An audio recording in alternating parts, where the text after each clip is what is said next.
Test, test. Please let me know in the chat.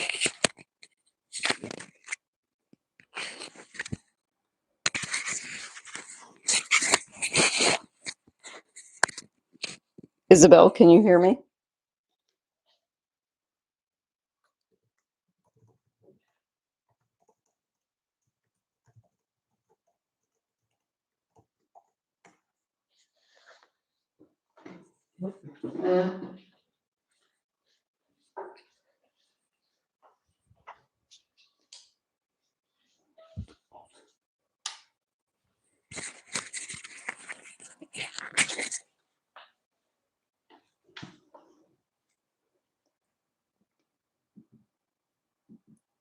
Great, you can hear me. Awesome. Welcome, everyone. I've got to say, these apartments have the worst lighting. I feel like I'm in an operating room. They're so bright. How is everyone? I wish this were like Zoom, where you all could talk with me as opposed to just chatting. But maybe we will do Zooms instead at some point. Oh, wow, we've got someone from Normandy. Welcome, Didier. I'm just going to give it a couple more minutes and let people trickle in, and then we'll get started. I see that we have 13 people here. If you don't mind giving it a thumbs up, it will push the live stream out to more people. Hey, McKenna, welcome. Valeria, you made it. Awesome. You made it at the beginning. I tried to time this a little later to make it so more people could join the stream.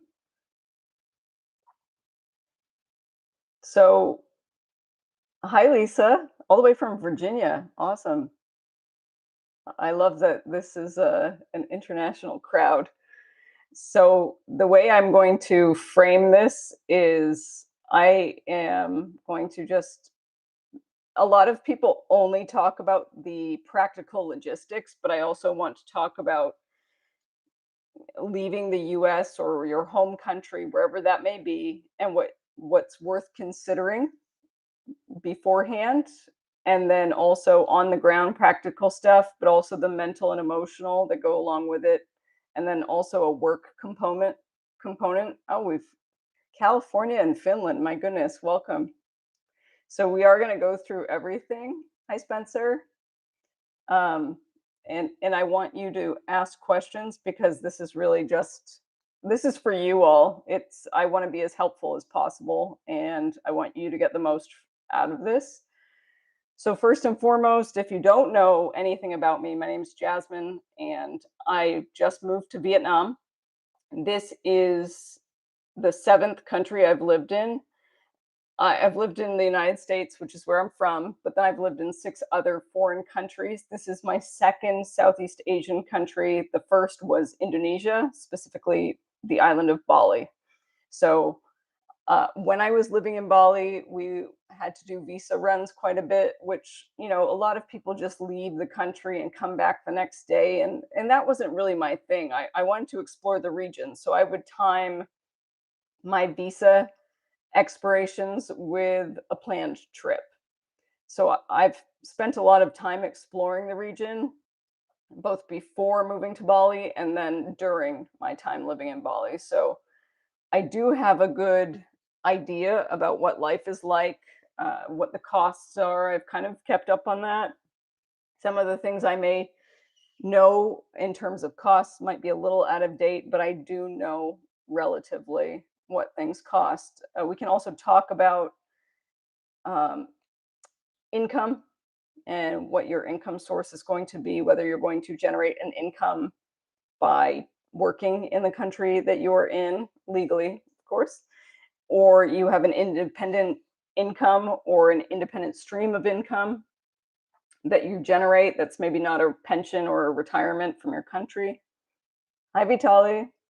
And we can also just talk about, I want to be real with you. I find that a lot of people on YouTube go out and glamorize life in Southeast Asia. And don't get me wrong, life here is great. I wouldn't have come back if it wasn't. I really loved my life in the United States, but I had personal challenges, particularly health, that I needed to consider. And so that is why I left. But I came to Vietnam because of my own personal curiosity about Vietnam. I don't believe in just moving somewhere just to move, you know? So I'm going to give you a realistic look at it. I'm not going to, sugarcoat things. I'm not going to give you the rose colored glasses view of it. And I am wearing my blue light blockers. But anyway, I just want you to know that I'm going to be as direct and real with you as possible. And please, don't be shy if you have genuine questions about these things. Uh, Cheryl, sorry, thanks. So Cheryl, I started a live stream to follow up on that video. So this live stream is about life in Southeast Asia, answering people's questions about living here. I hope that helps. Bill Bob, I do not speak Vietnamese, though I do intend to learn some. It is an extremely difficult language. But I've been told by some Vietnamese that when I ask them questions about how to say a certain word in Vietnamese, they tell me my pronunciation is wonderful. So wonderful is my word. They actually said, very good. And they give me 2 thumbs up. So anyway, so I will, Bill Bob, I'm going to start with your question there about me speaking, do I speak Vietnamese?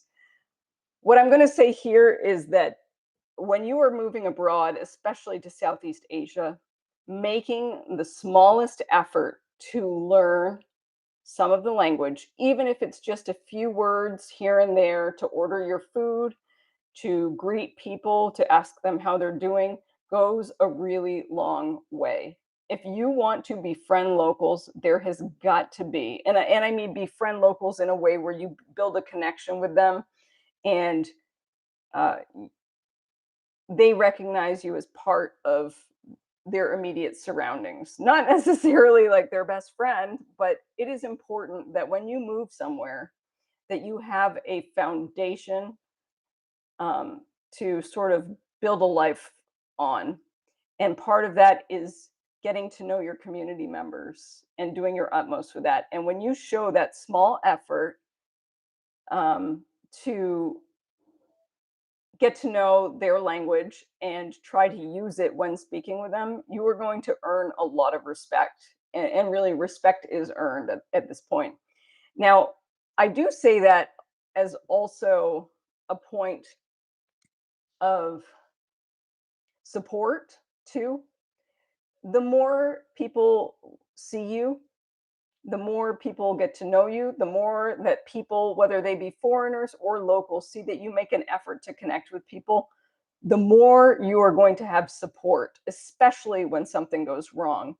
It is not uncommon in life to end up needing to go to the hospital or becoming very ill, or simply, maybe you broke your ankle and you need help getting around, whatever it is.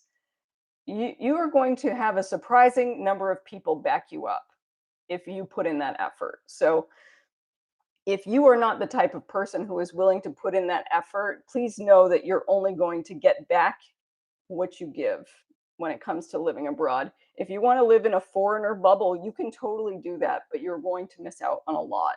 So before I start from the beginning, so to speak, Bill Bob had a great question. Do I speak Vietnamese? And the answer was no, but that was a great launch pad for what I wanted to express there. So let's get started. Let's see. Questions. Andreas says, after being away for more than 11 years, what feels most different about Southeast Asia now compared to back then?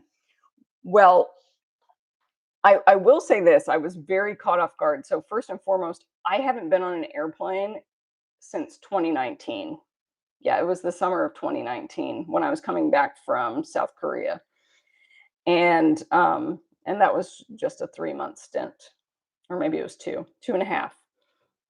And I noticed that flying, your boarding, sure, they check your boarding ticket, but they scan your face for everything.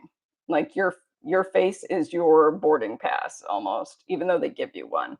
But they make you stare at a camera, and then these gates open up and you go in. At least that was my experience. I flew Cathay Pacific. So, but since I haven't been to Vietnam, I haven't before this. I don't have a lot to compare with. I do know that a lot of the places have gotten significantly more expensive. Inflation is hitting. For example, in Bali, the current exchange rate in Indonesian rupiah was, I think it's about 17,000 right now for $1. And back when I lived in Bali, it ranged between 9,500 or so, and it got up to like 11,000 or something like that. So uh, the currencies in this region are weakening against the dollar, which is not great for them. So just that inflation is definitely here, but this region is still extremely affordable for people earning euros, pounds, dollars of any sort, Canadian, Australian, New Zealand, American. So great question. Thank you. Let's see. Any tips on becoming a digital nomad like you these days? What kind of jobs would you recommend? Uh, yes, papaya breakfast. Traffic accidents are a major issue, but actually, I see more. Honestly, in my experience, I've seen more traffic accidents in the United States, far more than I've ever seen in Southeast Asia, even though they drive like mad from our perspective. It kind of flows. Um, so let's get into Spencer's question. So first and foremost, to become a digital nomad now, this is a relatively small channel. I think we're just pushing 16,000 subscribers. So, it's a lot for me for sure. And it's almost 16,000 in less than 5 months. So I'm really excited. But I'm not, if I feel bizarre calling myself a digital nomad, but the key is to develop some skills. What are some, if and I'm sure you already have them, but it's just realizing what are your skills that translate into online work. Are you good at motivating and coaching people? You could become a motivational coach, a supportive coach that helps people achieve their goals. Now, if you start a YouTube channel, that's actually a great, your audience will likely want to work with you at some point because they enjoy your content and stuff like that. So that's one option. A line of work that I've been into for many years, off and on, part time, full time, it just depended on what was going on in life, was writing and editing. So I had a lot of clients. Most of them were like non disclosure agreement type contracts where I wrote for someone else. They could slap their name on it, or it was content for websites. And that's what I did. Now, there is a website called Upwork that a lot of people use, and I thought that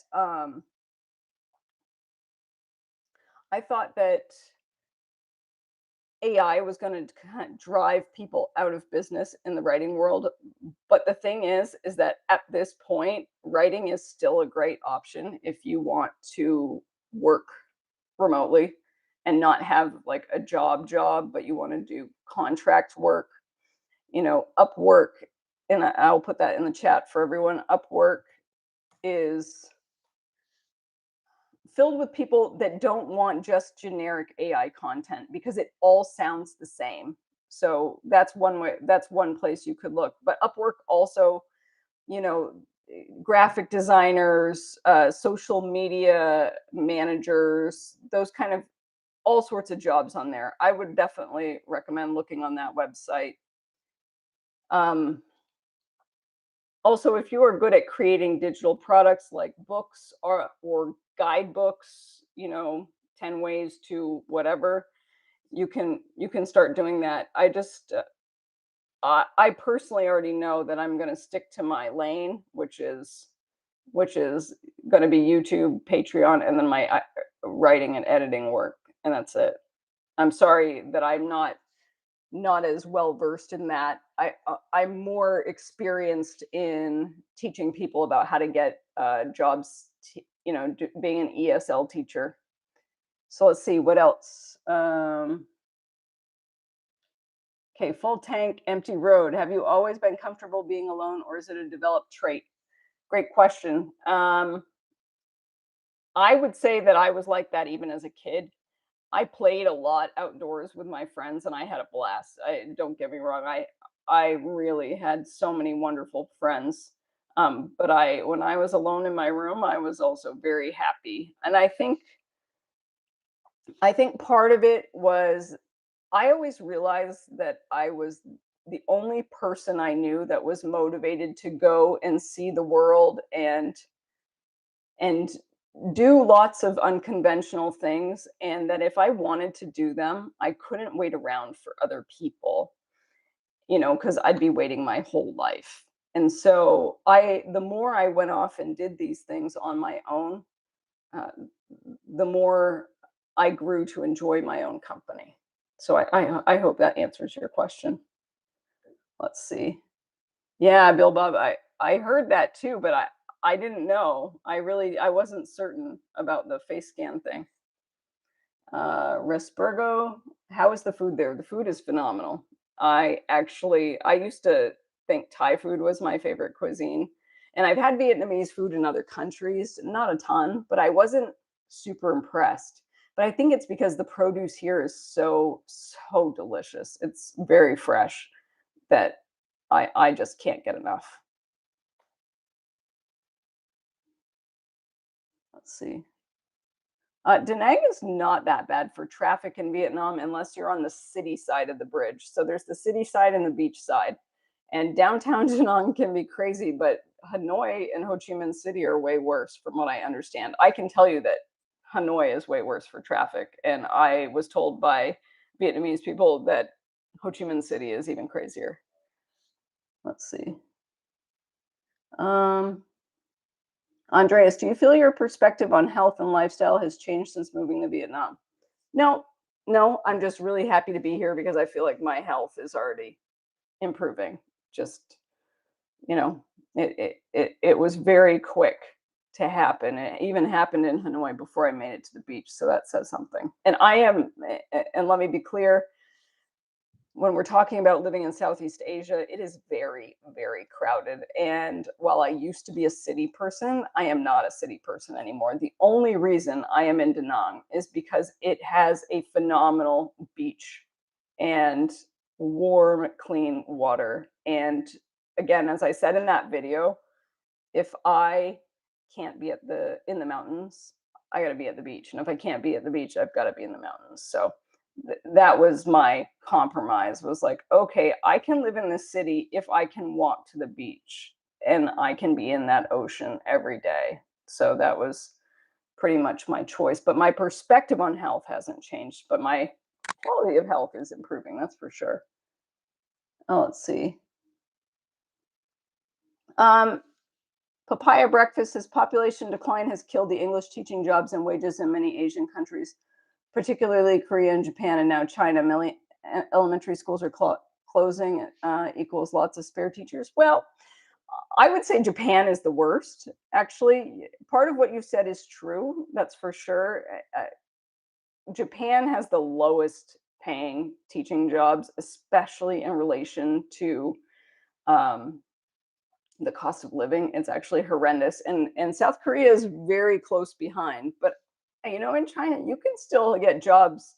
You can live very well on $1,000 a month in China in a city, and you can still, and you'll make anywhere from $30,000 to $60,000 a year. I think if you're just starting, it's closer to like 20,000. But if you have any experience, and it goes up every year, you can make between 30 and 60,000 a year, depending on what kind of job you want to take. Drew, it's not. Oh, we're talking about ESL, English as a second language. So if you are a native English speaker, you can get jobs teaching English in many Asian countries.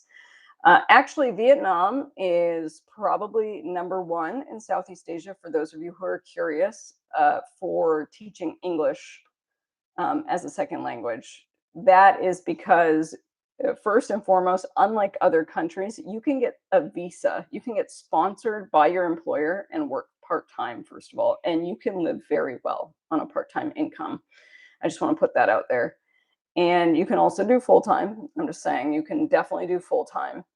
And, in Vietnam, I can say in Da Nang, you can live comfortably on 1,000 to 1,200 US dollars a month, and you can make that working part time. So, just to give you some perspective, if you work full time, it is easy to save $1,000 US per month. And that's a great option if you are living in the US and you are struggling to save money and just enjoy life because of prices going through the roof. Let's see. Have I lived in Costa Rica, Rocky Mountain Farm? If so, did he like it? I have been to Costa Rica. I actually really loved Costa Rica, and it was for quite a nice surf trip, actually. I mean, we were kind of bare bonesing it, but there it was just friends and a rented vehicle, and we just kind of showed up and looked for accommodations wherever we went. And I loved it, but I will admit that that was 20 20 to 25 years ago.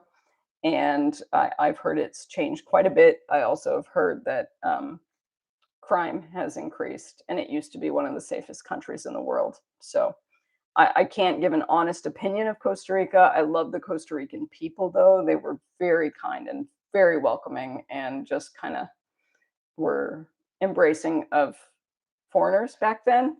I know that we Americans have overrun the country, so I'm not sure if the sentiment remains. Drew, I am in Da Nang. Bill Bob, I watch a YouTube channel with a woman that moved to Mexico. She lost 20 pounds because the food is so healthy and unprocessed. Yeah, it's really a sad truth. But I have to say, for example, I had to steer clear of I just for a long time I didn't eat grains. And then, lots of stress happened in the last year and I started eating grains again. And bread in the United States, even freshly baked bread, organic bread, just felt like a brick in my stomach. Sometimes would give me like stomach cramps. And I come to Vietnam and I have a banh mi sandwich on their beautiful baguette style bread for $1.30 US. And not only do I feel light, I have zero stomach cramps. So I don't doubt that for 1 second. Glenn Elliott, I'm living in central and southern Arizona. Do you eat more fruits and vegetables or rotate them? I'm not sure exactly what that means, but I eat a lot of fruits and vegetables and normally a lot of fish and seafood. I am kind of hesitant on the seafood part right now. I eat other stuff occasionally, but it's not. I try to keep it occasional. I would I would just say that I am kind of taking it easy on the fish and seafood because I'm trying to learn what is farmed and what isn't here. I don't do farmed anything. So yeah, I had crab a few times and that was great. But anyway, how are food and grocery prices in Vietnam? The quality of food is so much better outside of the US. Yeah, you can live. I mean, first of all, if you want to eat grocery, I haven't been grocery shopping. I've bought prepared like sliced fruit and stuff because I've been lazy and I want to get settled. Also, the apartment I'm in is quite nice and they have a good kitchen, but they don't have a lot of cooking supplies, so it's kind of pointless. But my next apartment is well equipped because I rented a different place in another neighborhood afterwards. But I will say, if you want to eat local Vietnamese food, and Vietnamese food is great for all diets, whether you're gluten free, vegan, vegetarian, pescatarian, meat eater, whatever, you will like the food. And if you eat local food, you can eat for $1 to $3, and that's great. I mean, it delicious. You walk away full, but not painfully full, if you know what I mean. I hope that gives you an idea. Let's see. If Andreas, if I had to describe Vietnam with one sound or one smell, what would it be? Oh gosh, I don't know. One sound would be all the horns from the motorbikes honking. It's Southeast Asia. They love it. Okay. Drew, I am not certain whether if you have to be a native English speaker to teach English in Vietnam. You are from India, and that may not be a problem. There's a large Indian community here. And I think I would go on to, I'm going to look. There is, for everyone who's interested in teaching English, bear with me. I'm going to the channel. There is a gentleman who's a foreigner who co-owns an ESL teaching certification school in Ho Chi Minh City, and it would be worth contacting them. Yep, I'm going to just put the link in the chat box for everyone. Let's talk about what it's. Sorry, please ignore the sound. I was on his page. Let's see. There we go. Ninja Teacher. That's the link. If you want to learn about teaching in Vietnam, he has a great YouTube channel. Curious Ed, the air quality is not horrific in Da Nang, and that's because we get the coastal winds. So that's one of the biggest reasons. Otherwise, I would not be in a Southeast Asian city. I need the clean air, especially since I just got over pleurisy, which is a lung infection, basically, or it's not infection. The lining of the lungs are inflamed. So yeah, I would not. Hanoi after 1 week was good enough for me. Now let's see. Even though I love it as a city, it's just the air. You could feel it. Great question, Bill Bob. Oh wait, McKenna, I got your question. Okay, great. Let's see. Visit Papaya Breakfast says visit Koreatown in Da Nang. Video request. Funnily enough, I'm kind of in the middle of Koreatown. I love it, actually, and I'll talk about that in another video. But I love the largest foreigner population in Vietnam is Koreans, and I had no idea, but it was such a pleasant surprise because I see so many parallels between their cultures, even though they're quite different. And having lived in South Korea and have grown up with a lot of Korean friends and been trained by a very, very esteemed Taekwondo master who was straight from Korea. And so he and his wife they all adopted us in some way. And that was a small group of us that competed. And yeah, so I was pleasantly surprised to hear Korean just as I'm walking down the street. It was great. Let's see, but maybe I will do a video. Let's see. Bill Bob, do locals have any animosity towards foreigners taking jobs? You know what? That's very interesting, and I can't speak for them, but I have never experienced any animosity. And from what I hear, they don't, because most of the jobs for foreigners are at large international or multinational corporations or teaching English, and their English is not great. You'll notice that that if they're 30-ish or younger, they have pretty good English because they very much value education, and these younger folks, 30 and younger, have had the opportunity to learn English in school. So, and they continue to learn English and use English in their lives. Otherwise, you've got people who are basically using Google Translate. So, yeah. I've never sensed any animosity, but I'm not taking a job either. But I do know that jobs are limited unless you are teaching English, working at an international school, or working for a multinational company. I see you, Oliver. Yes, I do plan to visit other countries in Southeast Asia. I can only stay in Vietnam for 90 days at a time on a tourist visa, and I do have to leave the country. So I'll probably won't stay until day 90. That's never wise. But when I do leave, I'll probably go on some great trips. I haven't planned them all, but Taiwan is definitely on the list. And I'd like to go back to Nepal to go trekking. So those are two. And then I do need to go back to Europe to visit some family. So Valeria, how walkable is it where you are? Okay, so there are some huge boulevards.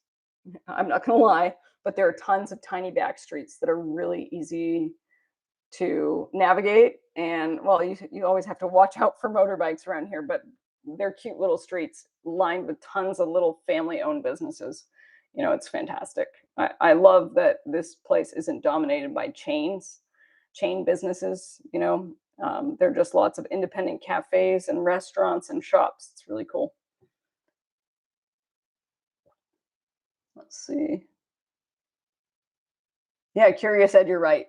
They do pay very well. And I don't know when you met the Filipino high school English teacher, said they pay well even without a degree. Um, that yes, they pay way better than Thailand does for teaching English. But I do believe that recently in the last year or two that they did change the laws that you do need an undergraduate degree to teach English in Vietnam. The government, and then you also have to have a criminal records check, background check from your home country as well. And those never used to be mandatory for both. Let's see. Oh, interesting. I didn't know that about Saigon, Ed. Okay, Vanessa, great question. Is there a time of year you don't recommend visiting Vietnam, short or long term? Okay, I personally will just tell you the weather, and you can base it on that. June through August is extremely hot, like high 90s hot. And then you combine that with humidity. So there's that. And then September and October, which I'm in right now, is monsoon season, typhoon season. We just had a massive typhoon tropical storm hit since Friday evening, and it is now Sunday evening here in Vietnam. And I think we got over 6 inches of rain in 2 days. It's pretty wild and lots of wind. So I'm cooped up, but I've been walking in the rain too, and everyone looks at me like I'm crazy. Let's see. Yep, papaya breakfast, absolutely. I will be going on many adventures. Spencer, I have been to Malaysia many times. I like it actually, and that reminds me. One of the places I would like to go back to is Georgetown in Penang. Cheryl, Angkor Wat in Cambodia. Yeah, Angkor Wat is I do want to go to Cambodia, but I will say Angkor Wat's quite amusing. You know, I again like I think I'm an early bird, but you can get up at 3 a.m. and there are people waiting in line to get into, just swarming Angkor Wat. Let's see.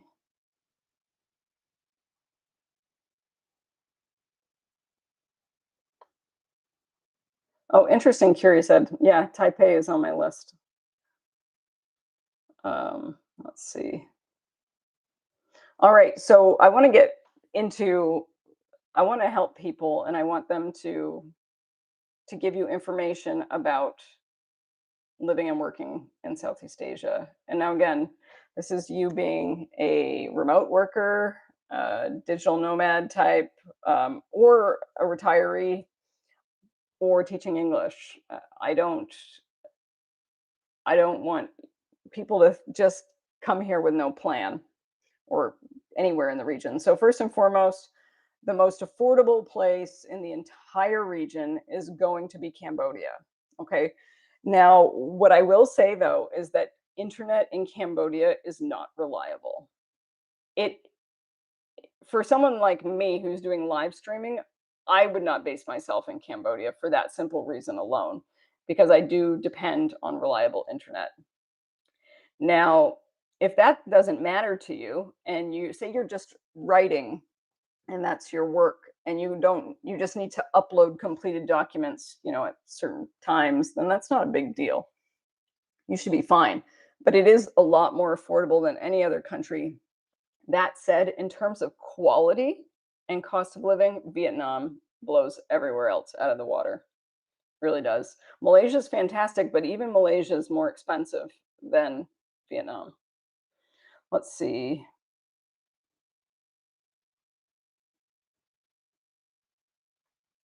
Yeah, Phnom Penh. Interesting. I haven't been to Phnom Penh. Only Siem Reap. Um, so I definitely want to put it out there. Bali is expensive. I would say, other than Singapore and Hong Kong, if you consider Hong Kong part of Southeast Asia, I don't really. I consider it part of East Asia. They're the most expensive, but Bali's getting right up there. And I don't say that about all of Indonesia as a country, but just the island of Bali. It is so overrun with tourists.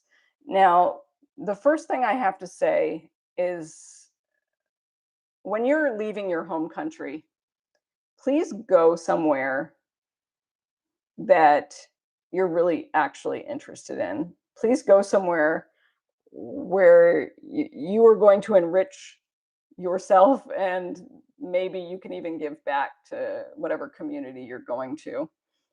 You'll find your way to fit in and to be part of it, but I just I notice how easy it is to stay in the foreigner bubble, and you're just losing out.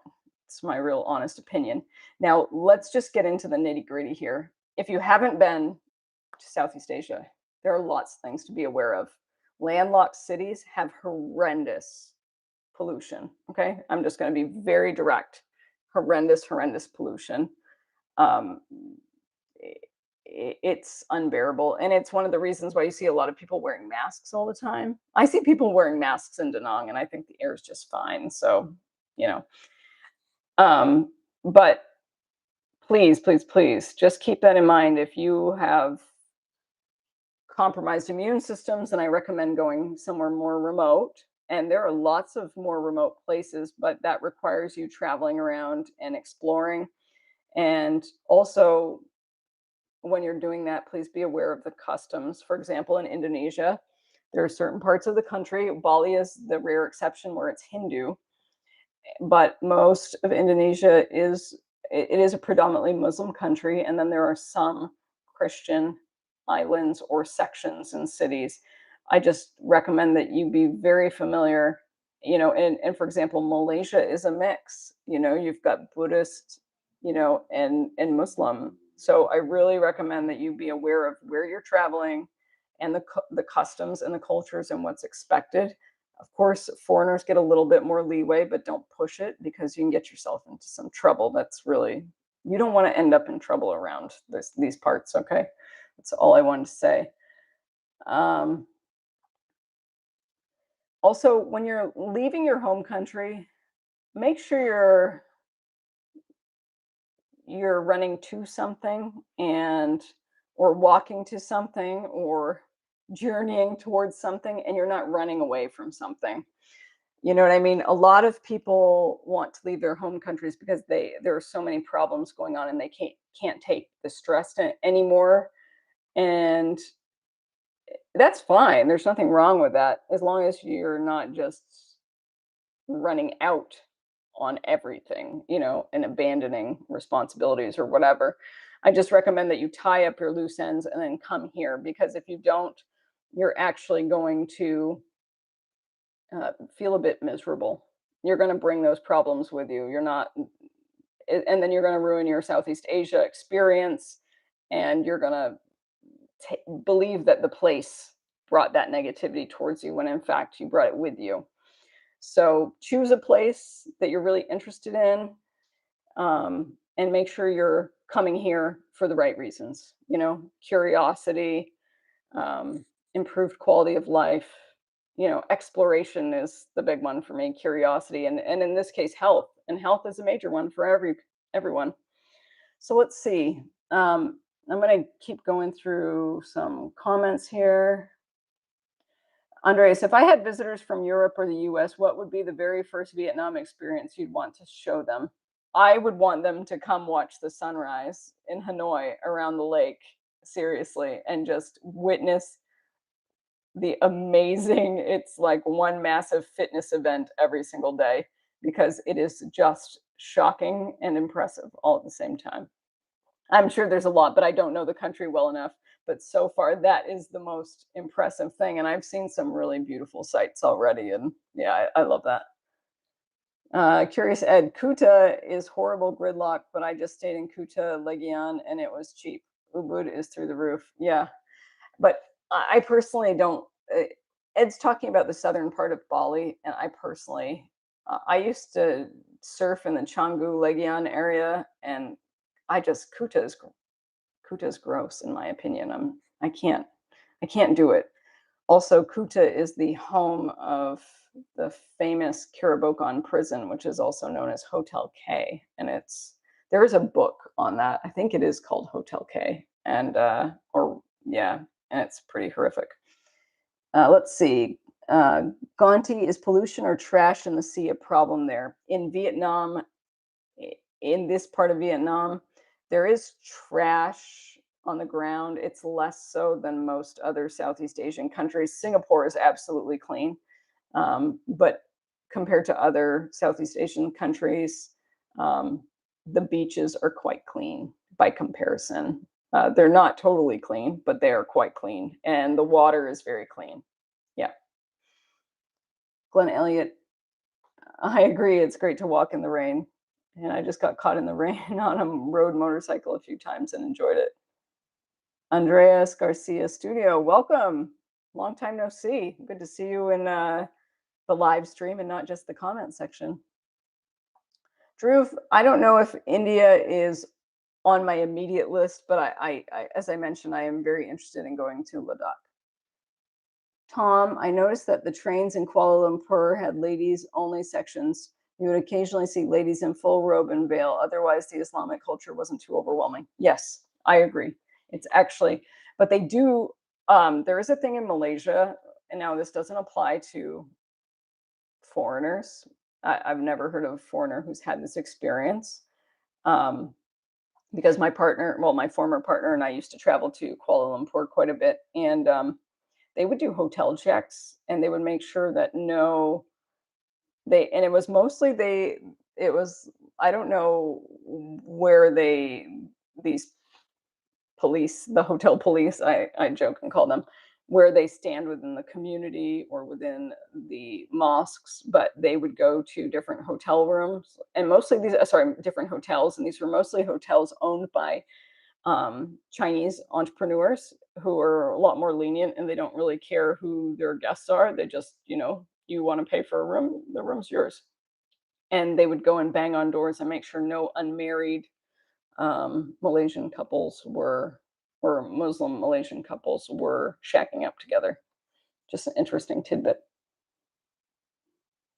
Oh, Ed, you have traveled all over the place. Awesome.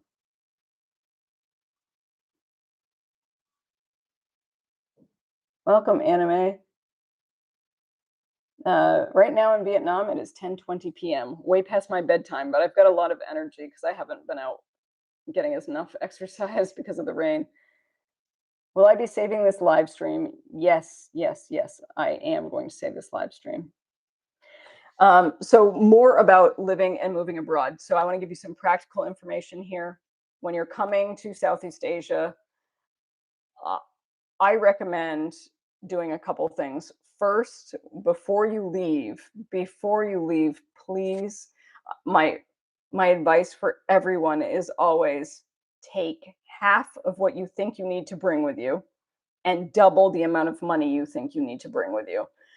Too many people bring so much junk with them and they don't realize that a lot of the stuff they're bringing with them, they can buy even better quality in this region for less money. So whatever you need, you will find it. It may take you a few minutes here and there. Like I needed to find some equipment for like my headphones for to plug into my computer. I had to find an attachment and it took me a little while, but I found it. So you can do that. So just again, pack lightly, but bring more money. Quality of life, for example, I would say, depending on the country, I'm going to just rule out Singapore here, though.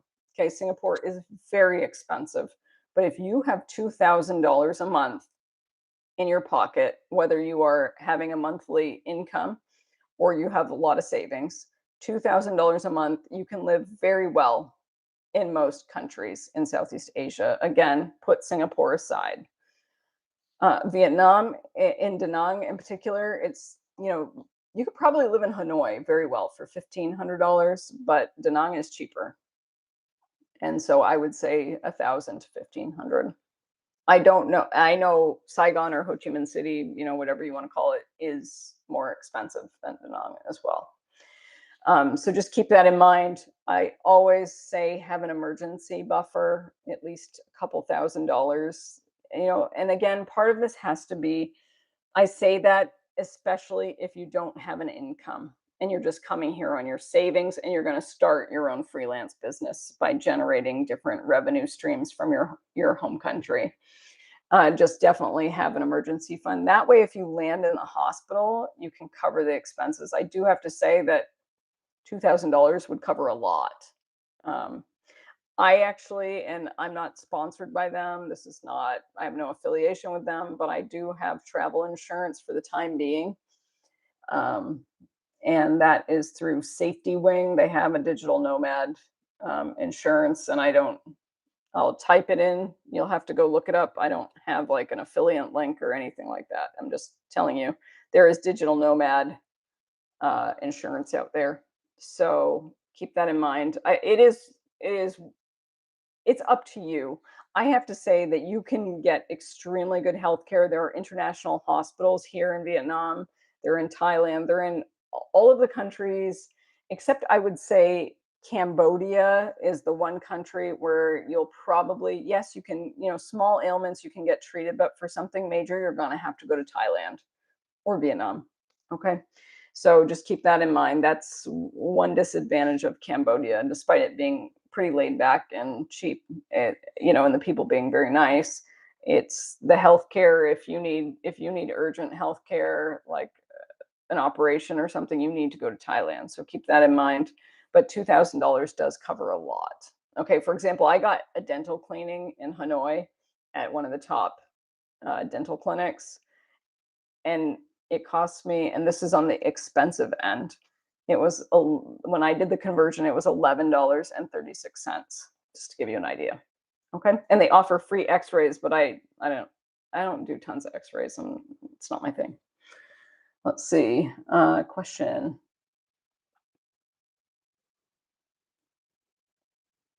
Oh, Vanessa, I'm answering your question right now. Extremely high quality. There is a hospital chain in Vietnam called Vinmec. It is I believe I don't know about Saigon, but they have an international hospital in Hanoi called, it's Vinmec, and I just typed it in the chat box, and it's also in Da Nang, and extremely high quality, like top of the line, everything, and it's very affordable. There are a bunch of expats, foreigners on YouTube here. You just type in Da Nang, healthcare, foreigner, expat, whatever, and you'll come up. There are a bunch of people talking about the healthcare, and almost every single person says something good about it. Let's see. I mean, it's really affordable, really affordable. I mean, there are people talking about having surgeries and staying in the hospital for 4 to 8 days, and it costing them, less than $4,000. And that's getting prime care too. Let's see. Yes, Vanessa, there are many very uh, good dental clinics here in Vietnam. I recommend doing your research, but Ho Chi Minh, not Ho Chi Minh, I don't know anything about dental work in Ho Chi Minh City, but in Da Nang and Hanoi, it's excellent. Let's see. Creator Peter, I've been binging your videos so much lately. Your topics are so relatable. Are you planning on learning the language? Yes, the Vietnamese language. I am. I'm going to do my utmost to learn, but it is a difficult language. It depends how long I end up staying here, and that will affect the degree to which I learn it. But yes, I do intend to take classes. But I just got to Da Nang on Wednesday evening, and it's Sunday evening, and we've been slammed by a tropical storm and about 6 inches of rain. So I haven't been able to do too much yet. Let's see. Curious Ed has been all over. My goodness. Take travel tips from Curious Ed. Smooth Assassin, please don't call me mommy, otherwise we will block you. Does Da Nang have a more laid back vibe than other places? Tom, absolutely. This place is very, very chill. I'm sure there are many other laid back places, but in terms of it being a million-person city, the fact that the downtown is on one side of the river and the beach part of the city is on the other kind of helps give this side of the river a laid back vibe. Silent comment, again, it's a 90-day visa for Vietnam, at least for US citizens. I don't know about other countries. You definitely have to look that up based on wherever you are. But 90 days. And I would say a lot of so Malaysia and Vietnam have the most generous visa on arrival type. Well, you actually need a visa. You have to apply for the visa online through the Vietnamese government website, but you can actually there is a visa agent that I used, and he's phenomenal. He got me my visa in 4 days. That was a non-rushed visa. Okay, no rush. It was just 4 days, and I will. I have to dig through my email, but I will add his email address in one of my future videos. He worked wonders for me. Yeah, he just made it. The Vietnamese visa website either works really well or it's painfully dysfunctional. So it just depends on the day, unfortunately. And there's a lot you can get wrong.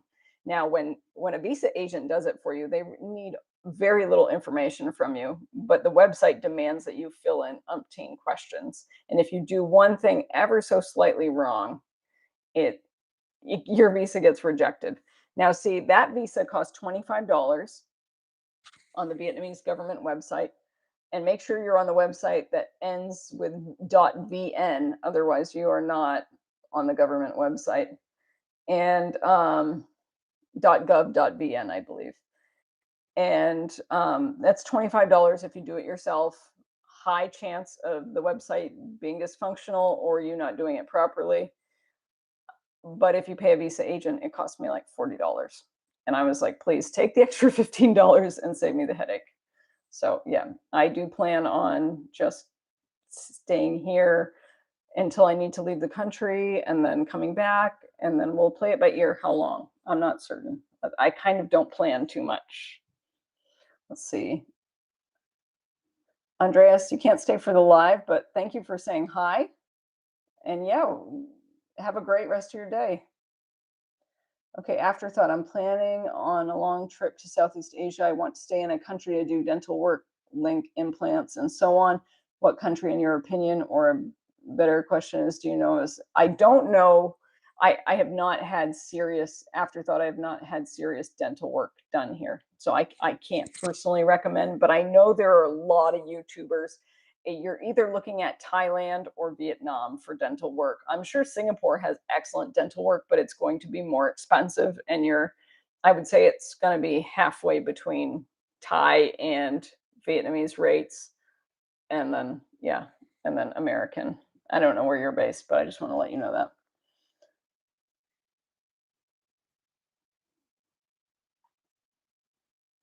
Let's see. Fell, destroyed. Typically, how much do you budget for accommodation and food per day? So I will fell, destroyed. I'll be honest. So when I arrived, I stayed in hotels in Hanoi, and I spent more than I would normally would in my daily life here. Okay. For example, I was in a moderately priced hotel. I think it was like $30 a night. And then I moved to a second hotel, and it was the mold issue in the bathroom was out of control. So I left immediately and I went to a nice hotel. It was like $60 a night, but it included an amazing breakfast buffet. And I only stayed for like 2, 3 nights. So it was reasonable. But in my daily life here, so what I did was I rented an apartment on Airbnb for a few weeks in one neighborhood because I wanted to experiment with different neighborhoods. And then after this apartment, I moved to another Airbnb that I rented in a different area. And then I'll explore that neighborhood. And then I'll go look for a longer term apartment in whichever neighborhood I like better. My budget is just I do not want to spend more than $1,500 total, including and I can spend more, but I don't want to because I don't I'm what can I say? I'm a little frugal.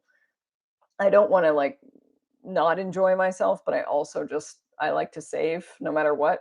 Even though life is cheap here, I think it's important to save. You never know what's going to happen, like an ER trip. So I would just say 1,500 in terms of food per day. Again, if you eat Vietnamese food, you can eat for $1 to $3 a meal. I actually had a banh mi sandwich that was 15,000 Vietnamese dong, And that is like, when I did the conversion, it was 57 cents and it was delicious. So, that was the cheapest I had. But otherwise, you're looking at meals between $1 and $3 if you want to eat Vietnamese food. As soon as you put Western food into the mix, the prices double easily, and then sometimes even triple. But it's still not as expensive as in the States or Europe or something like that. And I am only renting studio apartments, so I gave myself leeway between 350 and $600 a month for rent. But that's because it includes Airbnb fees and taxes and stuff like that. It's very different when you go and rent an apartment. You can actually rent nice apartments in Da Nang in studio apartments for like 300, $400 US a month and be within walking a reasonable walk of the beach. So just to give you an idea. Also, if you rent a place for more than 28 days, you are required by law to pay the electricity. And, if you're in a studio, you shouldn't be spending more than 30 to $50 a month. That's really high. That's like you running the air conditioning all the time. But usually it'd probably be about $30 a month average for electricity, and I usually $4 a month for water, something thereabouts. But usually water's included. It's usually just the electricity, and internet's included. And also a lot of these rentals include one, if you're not renting for a year, if you're just doing it like 3 months or month to month, then they will include free housekeeping once a week, which is wonderful. Yes. Let's see.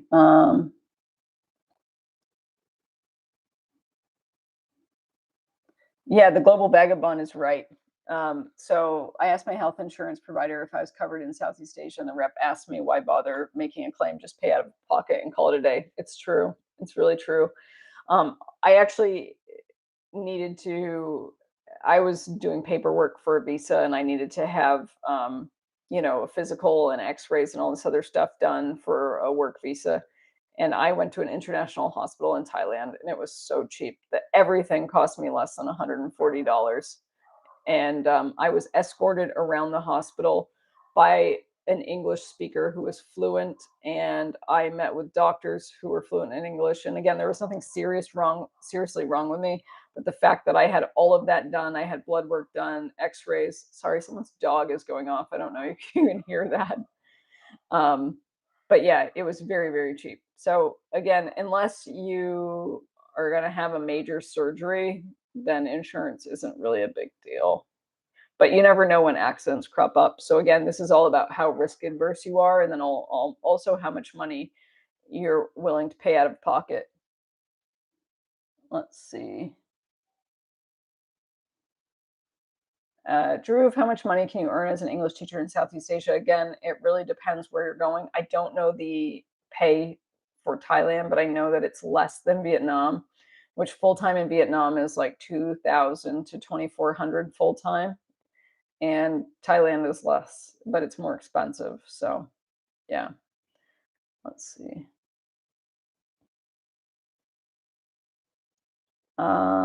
Isabel, what do you mean, am I dealing with social pressures, specifically gender roles?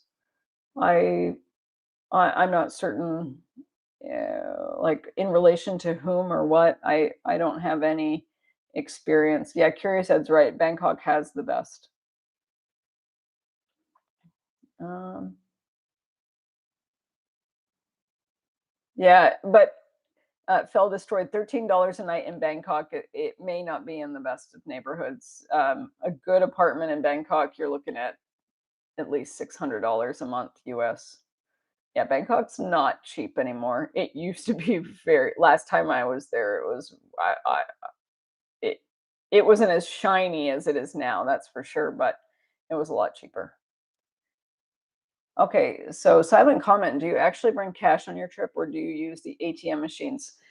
I always have at least a few hundred US dollar bills on me, just in case. You never know when you end up somewhere where there are no ATMs. I've been in really remote places, even in Europe, and there are no cash machines. And a lot of places won't take cards, and having cash on you is a very good thing. So, and I don't mean carrying denominations on smaller units than, no smaller denominations than 100, because it's the 100 that gets the better exchange rate. So if you desperately need to, locals will swap money with you for a $100 US bill.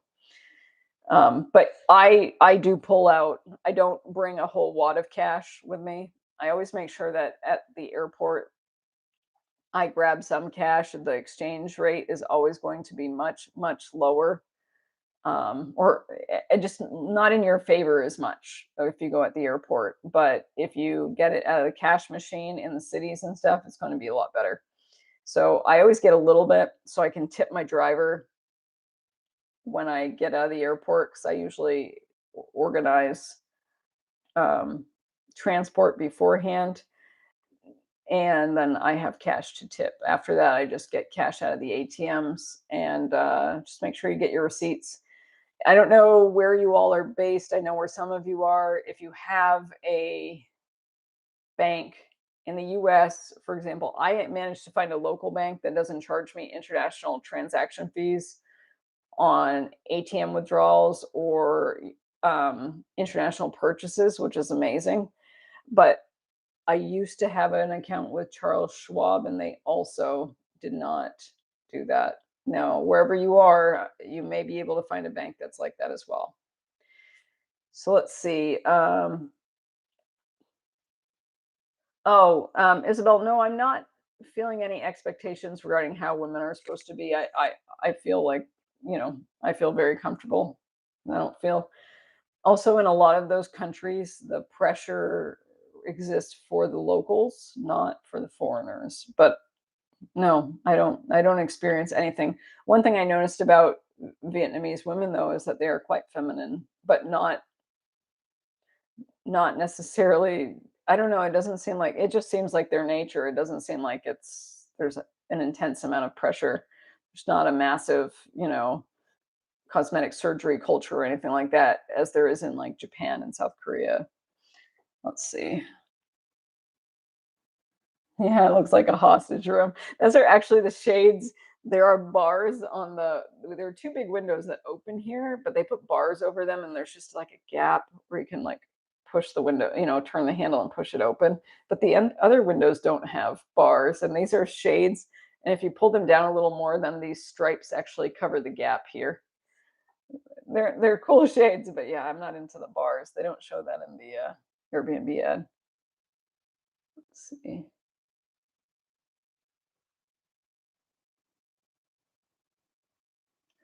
Which Southeast Asian country am I in? Kristen, I am in Vietnam. Sorry, don't worry. Oh, awesome, Kristen. Which part of Vietnam are you in? Okay, so another thing, I just want to give some practical. Okay, so when you're in Southeast Asia, there are some things that you need. I'm going to write it in the Grab. Grab is do not take taxis in Southeast Asia. Okay, do not. In Bali, you can find drivers and you can organize them through your accommodations and stuff. And those are local people, and you can agree on a fixed price and everything. But don't get into a taxi in like Malaysia or Vietnam or anything like that, because those people do not like to use their meters. And when you agree upon a price, when they finally get you to your destination, they claim that you agreed on a different price. And I'm not saying this is everyone, but it's often. And then they want to report you to the police because you won't pay them the amount. And it's just so not worth it. Use Grab. Grab is like Uber, but better. And it's such a wonderfully done app. And you can chat with your driver, and there's a translation option. So the need to speak the local language is not there. There's no like lost in translation stuff. It's really amazing. And you can pay by cash or card. So you pay the card processing fee, which is minimal, if you use card. Otherwise, you can pay the driver directly cash. Another tool. Oh, you're in Nha Trang right now. I heard that's like a very popular hotspot for Russian expats. Yeah, and Koreans. Koreans are all over the country. They are the #1 foreigner population in Vietnam. And then Russians and Indians also are probably right behind them. Okay, the next thing, if you are in Southeast Asia, you need to use for booking guest houses, hotels, anything of the sort, agoda.com. Agoda is the number one booking site for Southeast Asia, and then booking.com is probably a close second, but Agoda is very much for Asia in general, Southeast Asia, Central Asia. Uh, Now, please ask questions. Okay, international schools. Yes, Drew, you would have to actually. I didn't realize you're a non-native English speaker. Um, if if anyone is a native English speaker and you have a degree from the United States or even the UK or Australia, Canada, New Zealand, maybe even South Africa, but I'm not sure. Search Associates. That is the website. Let me see. I just want to make sure I'll see if I can put the link. Bear with me.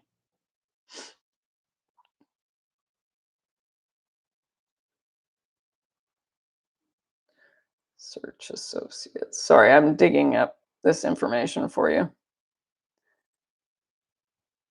Okay, so it's searchassociates.com, and it's almost like recruiters, but not.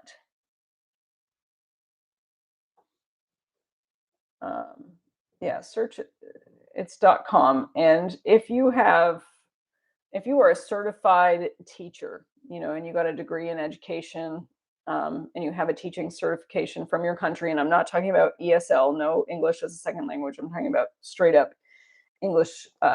straight up education certification. Search Associates is a great way to get jobs all over the world. You can teach at international schools in basically most countries, including Vietnam, actually. And the pay at international schools is going to be significantly better. Okay. Yeah. The Global Vagabond. Why use Airbnb if the hotels are so cheap? Because I want a kitchen. Um, I, they do have long-term options, but they often have. I don't know. I just don't want to. The hotels are okay, but they don't have a setup that's maybe as nice for someone who needs to work from their computer and stuff like that. And they don't always have. Sometimes they'll have like a little kitchenette, but I actually like having a proper kitchen. Okay, so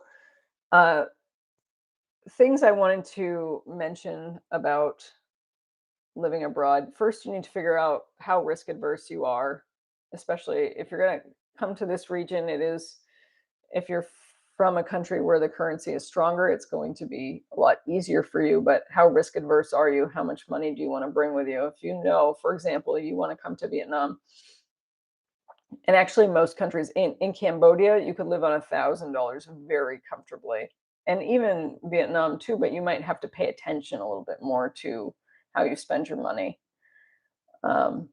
So yeah, I, I think that determining how risk adverse you are is one of the biggest things possible. Um, that's going to determine how you approach your departure from your home country. The more stuff you can sell and get rid of, and the more loose ends you can tie up, the better you're going to feel. If things don't work out, you can always go home, but you still had the experience of being here. And that's kind of how I look at everything. It's like there's nothing stopping you from going home if things don't work out. But most of the time they work out, especially if you come mentally prepared and then also financially. There is a gentleman, and now I mentioned him in my live stream yesterday, and I'm going to get his channel up really fast. Bear with me. He left poverty in the US, and his audio might come on when bear with me. I have to get the audio. He fled the US with, I think, nothing but $1,000, and he ended up teaching English in China, and he's lived there for close to 20, I think it's like 18 years now. This is his story, Viewpoint Abroad. And he's not as risk adverse. I mean, he literally saved $1,000 and then went to China and got a teaching job there. So, you can do it. If you have a job waiting for you in Southeast Asia, you don't need as much money. all the jobs will tell you to have like 1 to 3 months worth of expenses. But again, because usually in Southeast Asia, they will pay you once a month, whereas, you know, and in Europe, you're used to that. But in the US, we get paid weekly or every 2 weeks.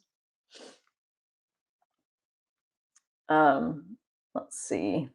What else? Questions? Any questions, please? Andreas, thanks so much for sharing your time and experience today. Wishing you a restful night. Thank you so much, Andreas. I hope you have a good rest of your day. Any other questions about Southeast Asia that I can help with?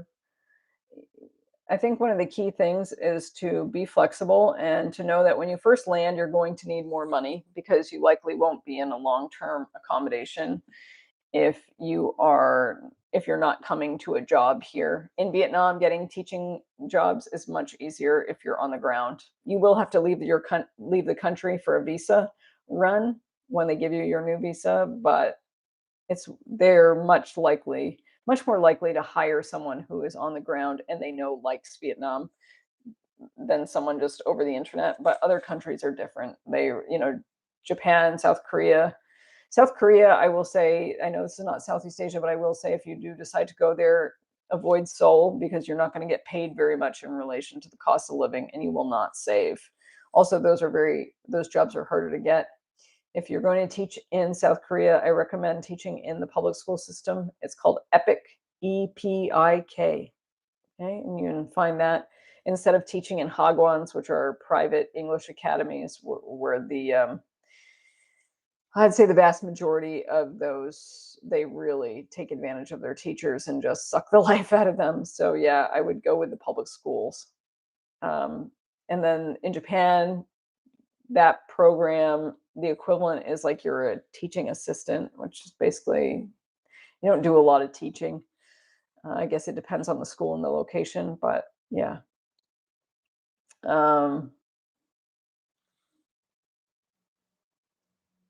I Papaya breakfast, I'm not sure what you're talking about, that even universities are not likely to give a visa anymore. There are a lot of university jobs. I know people with plenty of university jobs. I'm not sure where you're talking about and why, but most of the people I know are in South Korea. Valeria, I always hear about the noise levels in Southeast Asia. What is your experience? Excellent. Yes, and that's all of Southeast Asia in cities. If you're going to be basing yourself in a city, get used to the noise. Now, for me, there are a lot of things that bother foreigners that they still bother me, but I'm not caught off guard by them. I'm more like acclimated to them because I lived in noisy Bali. Bali is very noisy too, everyone. And that is the honking, the nonstop traffic, the air pollution, and the trash. The trash in Bali was really bad, for example. Less so in Thailand. Vietnam definitely has some plastic issues, but nothing like what I saw in Indonesia. Everywhere trash, trash, trash, trash. It's really sad, actually. So those are things that you definitely have to keep in mind. Remember, even though the quality of life is great over here, if you're bringing a stronger currency with you, there are trade-offs. There are trade-offs in everything, like those pristine mountain trails that I was hiking on. I left. I was excited to be coming here, but I was also sad because I knew I was leaving this beautiful, pristine place. And I may not see something like that for quite a while. And, to leave that is a lot. So remember, there are trade-offs for everything. And that's a wonderful, wonderful question. Oh, you're welcome, Cheryl. I'm happy you're all here. And Tom, I have heard Vietnam is going digital IDs. Do you know anything about this? Absolutely, I sure do. Yes, they are. And that would definitely factor in. It doesn't affect me because my income is not generated here. But they are pushing it quite heavily. You actually they are collecting biometric data for bank accounts. And also, if you want to open a business in Vietnam as well, but obviously you'd have a bank account, but the prerequisite is that you do have a digital ID. And to access government services, they are pushing that quite heavily. Um, you're going to have to decide where you fall on which side of the line. Personally, it's not my cup of tea. I realize the world is pushing that quite heavily, but Vietnam is ahead of the curve on that.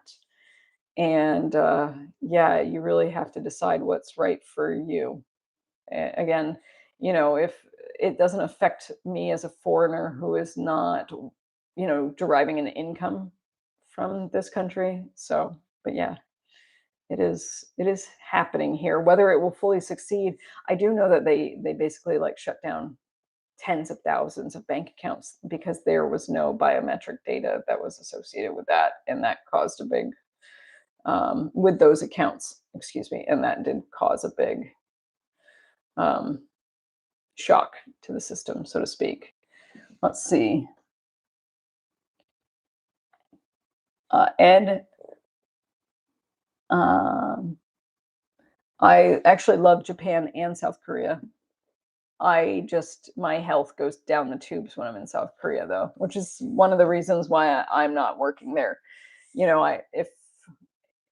I don't know if it's like the constant like radiation all the time or what, or the weather, because cold weather doesn't suit me. But yeah, my health goes down the tubes there. Otherwise, I'd probably live there for a while. The work culture is quite toxic though. But I love South Korea. I love the food. I love the people's energy. They're like the Italians of uh, Asia. I love the mountains there. The hiking is phenomenal, and I love how Koreans will pack these amazing meals on their back, like 10-course lunches, and they'll hike to a top of a mountain and drink makgeolli. And sorry if I pronounced that wrong to any Koreans who may be watching, and soju, and they'll get drunk and then they'll hike back down and just they love life. They have a lot of fun. Let's see.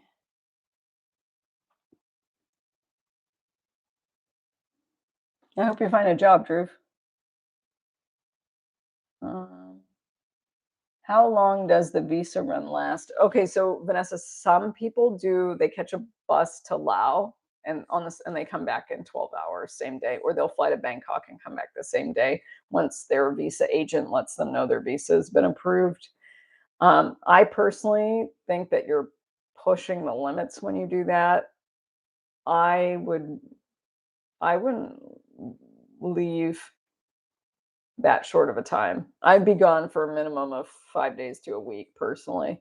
But most of the trips I have in mind would have me gone from 1 to 4 weeks. So, and that's just my preference. I want to respect the rules, and also you never know when these laws will change, and yeah, I just want to stay on the safer side of things.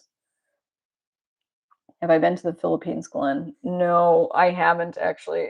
My family, and part of my family is from the Philippines. Unfortunately, I have no living relatives left there. Um, I have to admit, despite having Filipino blood in me, I am not super intrigued by the country as a whole. Yeah, I don't know, but thank you for asking. I don't have How do you find a job in Vietnam? Drew, I don't know other than, working for a multinational company or teaching English as a second language. That's all I know. Let's see. Yeah, I saw totally awesome. I saw that about the UK as well. Vanessa, I actually don't share that. And I do have an upcoming video about why I don't share where I lived. And then also why, like, Da Nang is all over YouTube, for example. And Bali is Eat, Pray, Love did it to Bali. But I don't want to eat, pray, love the places I've been. And but that's not the only reason. I have a whole video coming up on why I don't share. But I'm sorry, I won't answer that question. It's for the sake of the place more than anything. I don't want to. It is a place that is struggling already with a housing crisis, and a town that is teetering on the brink of being taken over by people who don't necessarily share the same values as the locals. And it could be destroyed or it could go the other way in a more positive direction. And I'd like to not contribute to it going in the wrong direction. Let's see. And I'm not saying that's no criticism of you all. You all seem like awesome humans. It's just that it doesn't need any more people going there. Let's put it that way. Oh, Isabel, thank you so much. You're very welcome, and I appreciate you being here. Yeah, Valeria, yeah, the Koreans know how to have fun. They are fun, and I love their energy. It's again, like I said, they feel like the Italians of Asia to me.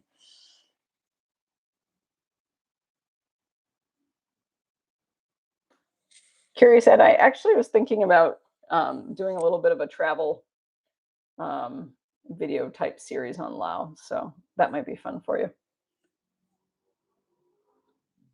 Yeah, someone else. My mom's side of the family has some Filipino blood actually, and my grandfather was born in the Philippines and he was half Filipino. So yeah, that's my mom's father.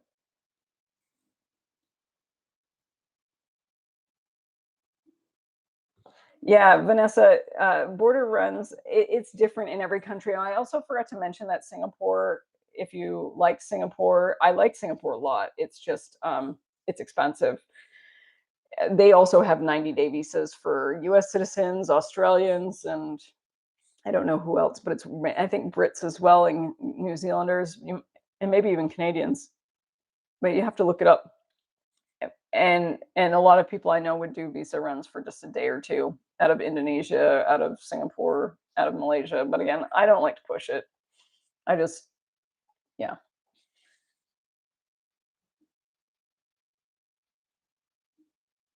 Silent comment. Do you have a domicile location as a world traveler, and is it necessary?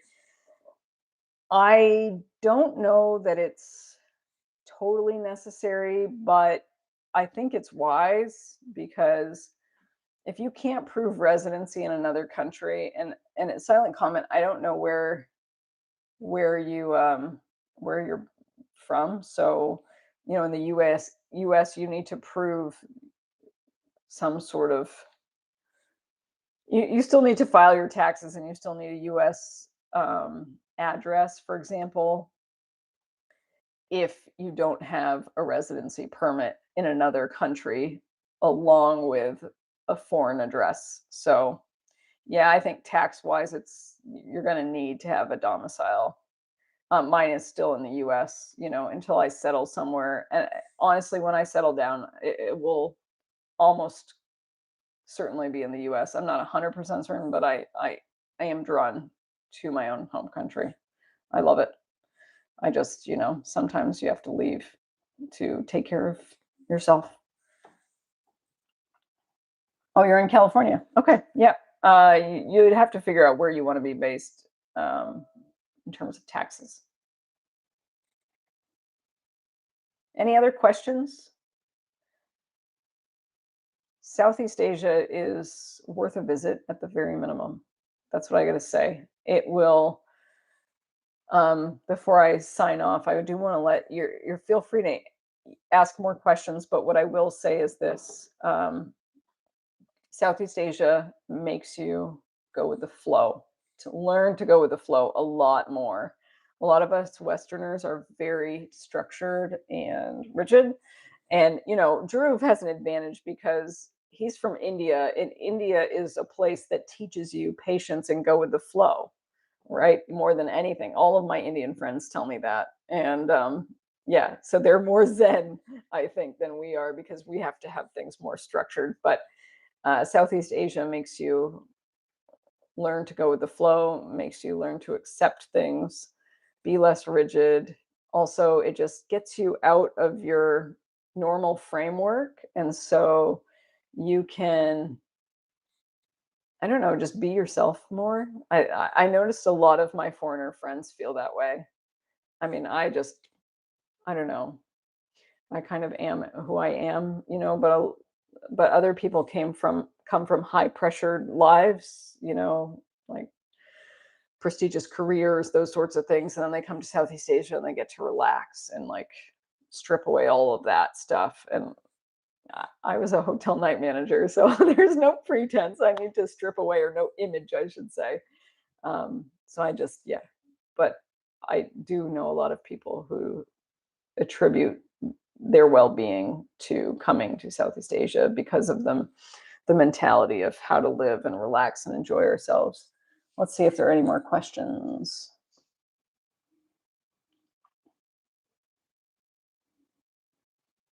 The Global Vagabond made a great comment. I've noticed that people leave the US or retire for two reasons: when they have enough or when they've had enough. I'm getting close to the had enough. Yeah, it's so true. And I think there's a fine line too when you work your butt off in the US or any other country, and you're good with your money, but you can barely get by. That's at that point, it feels like, you know, it's probably not worth it, right? And I totally get what you're saying. Vanessa, you appear Greek, like you mentioned, and Scandinavian. Do you have dual citizenship anywhere behind the US, besides the US? If not, would you? I do. I have a European passport. Um, I have a lot of lineage, which allows like all over Europe, and also I could basically. I'm quite fortunate in that I can basically, if I wanted to, I did consider it, but it just didn't feel like the right place for me. Is also get a work permit in Australia because of family and a family business, but not my parents or anything, just relatives that are awesome and very industrious. But no, yeah, that's how I got to live and work in Europe and the UK, because at the time the UK was part of the EU.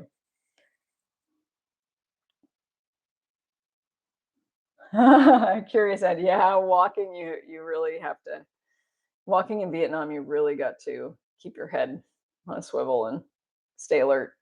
Yeah, you can't just wander and go into a daydream phase. Let's see. Okay. Vanessa, I do not need to file Vietnamese taxes because I am not earning an income in Vietnam. Now, if I got a teaching job here, absolutely, I would have to file taxes. But my only tax obligation is to the US. And then my European citizenship, there's an agreement. As long as I am paying my taxes in the US, I don't have to pay the taxes in Europe. Unless I was living in Europe, then that's another story. But I'm not. Thank you, Drew. Any other questions for me? Yeah, Ed, that's the thing about European tours. They are very expensive, unless you want to stick to awesome countries like Serbia, Romania, Montenegro. Um, where else? I'm thinking Albania, but they're still more expensive than Southeast Asia. But you could still do quite well. I mean, you could do, probably manage Romania on $2,000 a month. Albania, even less. Serbia is a fantastic country. The Serbian people are so welcoming and so friendly. I had a great experience there. Also, another place in Europe that that has so much heart and spirit, and it's not the entire country. It is Sarajevo, the city of Sarajevo. Oh my goodness, those people are phenomenal. If you go, if they still do the free walking tours, I had the best free walking tour by a young woman at the time. She was in her 30s, I think, late 20s, early 30s. Yeah, and can't recommend it enough. You just tip them well. There's unemployment's really high in Sarajevo, and so like I always champion people who are industrious, and the history of that city. Hearing it from a local is mind blowing. So you have options in Europe. They are more expensive, but they're still reasonable. McKenna, fellow dual passport holder, which part of the US do you think you might like to eventually settle down in? McKenna, that's a great question. I loved where I was living. I loved where I was living. But again, the winters were so hard. And so that is why I ruled that out. I am thinking Probably, the South seems so crowded to me, but maybe North Carolina, or I build a mountain cabin in, um, Washington, Montana, Oregon, not Western Oregon, Eastern Oregon, Eastern Washington. I don't really know because those places are so expensive. So, so, so expensive. So we'll see. Depends what life stage I'm at and how much money's in the bank. But those are the states that I really am drawn to. Yeah, the South is less interesting to me just in terms of the vast amounts of people, you know. Um, but you can still find good mountain towns. Either that or I end up in a beach town and surf my brains out. We'll see. But I really do want a cabin in the mountains. That just is like, as much as I love surfing, just the idea of being alone in the woods and the mountains is just paradise. Um, Sorry, I couldn't be more specific, McKenna, but those are my few ideas. Valeria, yeah, there are plenty of places I haven't been and I'd like to go. The Republic of Georgia is one of them. Taiwan is another. Um, I'd love to go to Tibet. Absolutely. I do have a friend who is a Tibetan monk, and if he ever goes back, then I would like to meet him there because that is the kind of person you want giving you a tour around Tibet and going to monasteries with. Let's see. Which state were you based in the US prior to Vietnam? Elder Zebra, I actually, sorry about that. I don't disclose which state I was in. I just said I was in the eastern half of the US, and that's just to shelter the state from. I don't want to do to the place what the book Eat, Pray, Love did to Bali, which is overrun it with people. Well, I'm sorry I don't answer that question, but yeah. Let's see. You're absolutely welcome, Vanessa. Yes, it's always important to learn the tax thing, and there are tons of people on YouTube that talk about expat taxes, and you can just type in, expat Southeast Asia taxes or American expat in Southeast Asia taxes, and you'll see all sorts of videos pop up. There's an earned income exclusion. I think if you are out of the country, if you are a United States citizen and you are out of the country for the entire year minus 35 days. So I think you're allowed 35 days. It could be 34, something like that. Please look it up, do your own research. I'm not a tax professional. There's my disclaimer. And that includes travel days. Your income up to 130 something thousand dollars is excluded from federal taxes. And obviously you'd have to pay some state tax. Well, maybe you wouldn't if you are based in a state without income tax, but yeah, just FYI.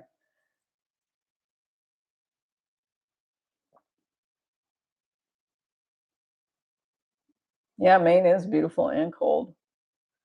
Silent comment. Does it matter what time of year that you fly to Southeast Asia? It seems you went there during typhoon season. Yeah, for me, it was more a timing of health. Like my health was just not great and I needed to be in warm weather. And it was starting to get into the low 30s where I was at night. And I was just like, okay, I better leave here sooner rather than later. And so I think when you go to Southeast Asia, one thing is to look up when the rainy season is. For example, all the foreigners want to go to Bali in the winter, and I understand that because winters in lots of places are horrendous. But when they get to Bali, it's like December through February, and even part of November, it's the rainy season, and I'm talking about torrential downpours, sometimes all day, and almost guaranteed every afternoon for sure. And that's like the whole winter where people are escaping the cold weather, but they come to Bali and it's torrential downpours, and then every country it's slightly different. In Vietnam, the rainy seasons are in different times of the year for different sections of the country. So the rainy season in Hanoi is going to be different than the rainy season in Saigon, for example. Oh, you're in New Hampshire, Ed? What a beautiful state. I went to, where did I go? I'm trying to think of the name. Oh, it's called Castle in the Clouds. It's in a small town called Moultonborough, not far from Lake Winnipesaukee. Very cool place. Tibet, yeah, Valeria, Tibet. I know. That's exactly how I feel about Tibet. What a cool trip. There are still 35 of you in the chat. Is there anything in terms of questions that I haven't answered that people have about Southeast Asia or Asia in general in terms of living here? Again, budget wise, if you have 2,000 US dollars or less, or like say 1,500 to $2,000, you're going to live an extremely good life in most Southeast Asian countries. Again, I exclude Singapore from this. Bali, you might have to pay attention to your money in Thailand, depending where you are. Again, you can live in, there are going to be different areas. Like if you live in the north of Bali, it's going to be way cheaper than South Bali or Ubud. So yeah, that you can always find a cheaper place. But again, $1,500 can get you a good life in most Southeast Asian countries. All right, any other questions? Oh, if you want to go to Bali, I recommend going to Bali between March and June. It's not the rainy season. It's not as hot and humid. It's actually quite pleasant. And that's when tourism is at its lowest. So I know why. It's because people want to be in other places during that time of year, but I personally think it's Bali's marvelous at that time. Any Ed, I don't plan to live out the rest of my life in Southeast Asia. I mean, I can never say anything for sure, but no, it's not my intention. I definitely see myself in the US. As of right now, yeah. I don't know. Say what we will about the US, but there are so many states where there is plenty of off-grid freedom still, and I really appreciate that. Oh, Tom, great question. It depends. If you long-term residency, I haven't been to Phnom Penh, and again, it's just like for me, and it's not big compared to like Bangkok or anything, but I kind of like the more mellow vibe. So I personally would say Siem Reap, but again, it really just depends. Um, and I say that because other parts of Cambodia are even more laid back, and you can go to smaller villages and towns and stuff, but you're not going to have some of the amenities and conveniences that you might want. So, yeah, I would say use Siem Reap as a launch pad and then maybe go exploring. But a lot of foreigners like to stick to one of the two cities, Phnom Penh or Siem Reap.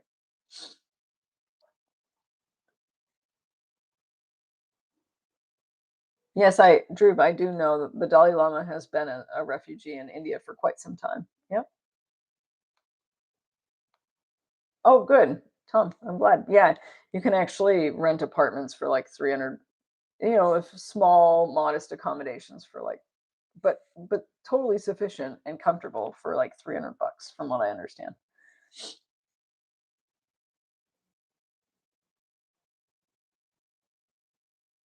Yeah, July in Bali is expensive. That's for sure. Any questions? It's getting late here. It's past 11 and it's well past my bedtime. If there aren't any other questions, I'd like to wrap it up. If you, oh, hi, China. I'm sorry, I'm just wrapping up the live stream, but I hope you can watch the replay sometime. If you enjoyed the stream or you got anything out of it, I just ask that you could give it a thumbs up because that'll push the video out to other people. Thank you so much. I appreciate how engaged everyone is. You all have, and Curious Ed, you should start a travel guide business. I don't know, you have a travel agency or something. Lots of travel tips. Awesome. Jojo, hi. We're just signing out here. Oh, you're so welcome, Tom. You all are, oh, you're welcome, Brian. You all are just so wonderful. Yeah, what an engaged community. It's really, it's a lot of fun for me. I just want to let you know that even though I'm sharing information, like the fact that I get to engage with so many interesting people is an absolute privilege to me. So thank you. It's not lost on me how lucky I am that I get to do this. Thank you, Valeria. Thank you, Ed. Everyone, you're so welcome and thank you. And I will see you. My next video will be out on Thursday. I may not do another live stream for at least a week or so. I need to get outdoors. All right. So I love you all. I hope you have a great rest of your day. And China Way, I hope that you join another live stream. I'll be doing more of them, and we've got plenty of videos for you to catch up on. All right, everyone. Have a great rest of your day, great night, and I'll see you next time. Thank you again. Good night, Global Vagabond. Good night to everyone. Bye-bye.